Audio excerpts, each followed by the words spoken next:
ఇక్కడ 10వ అధ్యాయం 6వ వచనం దగ్గరికి వచ్చేసరికి భక్తుడు మాట్లాడుతున్న మాట, ప్రభువా నిన్ను పోలిన వారు ఎవరున్నారు? Who is like you lord? There is none like you God. నీలాంటి వారు ఎవరు లేరు ప్రభువా.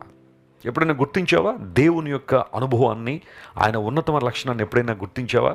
ఆయన లాంటి వారు లేరు.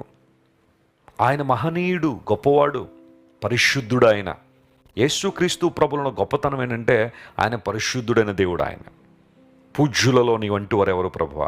మహనీయుడు ప్రభువా అని లేఖనాలు రాయబడిన రీతిగా ఆయన యొక్క ప్రత్యేకత ఎప్పుడు కూడా విలక్షణమైంది, విశిష్టమైంది.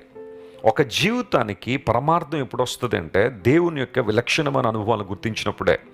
ఆయన అందరిలాంటి వాడు కాదు, ఆయన ప్రత్యేకమైన వాడని గుర్తించాలి కదా. అపోస్తలుడైన పౌలు కూడా ఒకనాడు ఈ సత్యాన్ని గుర్తించాడు. ఒకప్పుడు యేసు ప్రభువును అంగీకరించిన వ్యక్తి, క్రీస్తు మార్గాన్ని అపహసించిన వ్యక్తి, ఆ మార్గంలో ఉన్న వారందరినీ కూడా హింసించాలని యెరూషలేము పెద్దల దగ్గర అధికారం పొందిన అపోస్తలుడైన పౌలు ఒకానొక సమయానికి ఒప్పుకున్న సత్యం ఏంటో తెలుసా? యేసు ప్రభు పవిత్రుడు, నిర్దోషి, నిష్కల్మషుడు, పాపులలో చేరక ప్రత్యేకంగా ఉన్నవాడు, ఆకాశ మండలము కంటే మిక్కిలి హెచ్చైన వాడు అనే సత్యాన్ని దైవజనుడైన పౌలు ఒప్పుకున్నాడు. అది జీవిత పరమార్థం. నీ వంటి వారు లేరు ప్రభు, నిన్ను పోలిన వారు లేరు. There is none like you God.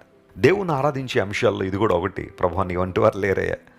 Hannah దేవుని ఒక అద్భుతం పొందుకున్న తర్వాత షిలోహు మందిరానికి వచ్చి దేవుని స్తుతించింది, ఆయన ఆరాధించింది. అందులో ఒక అద్భుతమైన విషయం ఏంటో తెలుసా? ప్రభువా పరిశుద్ధతలో నీ వంటి వారు లేరు అని స్తుతించింది ప్రభువుని.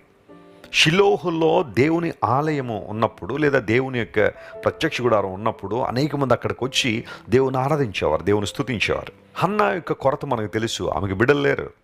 బిడ్డలు లేని కొరత ఒకటైతే, ఆమె ఎదుర్కొంటున్న అవమానాలు కావచ్చు, నిందలు కావచ్చు, మరింత భారాన్ని ఆమె మీద పెట్టాయి. ఆ సందర్భంలో దేవుని మందిరానికి వచ్చి తన హృదయాన్ని ఒలికించేసింది. తన హృదయాన్ని క్రొమ్మరించుకుని దేవుని దగ్గర. నీ దేవుడు నీ ప్రార్థన ఆలకించేవాడు. ఆయన నీ హృదయ స్థితిని అర్థం చేసుకున్నవాడు. ఈరోజు నా పరిస్థితి ఎవ్వరు అర్థం చేసుకోవట్లేదని వెస్లీ గారు, అందరూ నన్ను తృణీకరిస్తున్నారు, అందరూ నన్ను రిజెక్ట్ చేస్తున్నారు, నా మనసులో ఉన్న ఆ ఫీలింగ్స్ని లేదా ఆ ఎమోషన్స్ని ఏ ఒక్కరు అర్థం చేసుకోలేకపోతున్నారనే బాధ నీలో ఉందా? రా దేవుని దగ్గరికి రా, ఆయనతో చెప్పుకో. ఒక స్నేహితులతో మాట్లాడినట్టు దేవునితో మాట్లాడు. ఆయన నీతో ఉన్నారని గుర్తించు, ఆయన నీలో ఉన్నారని గుర్తించు. నీ ప్రార్థన దేవుని దగ్గర యథార్థంగా ఉండగలిగితే ఆయన నిన్ను అర్థం చేసుకున్నట్టుగా ప్రపంచంలో ఒకరు అర్థం చేసుకోలేరు.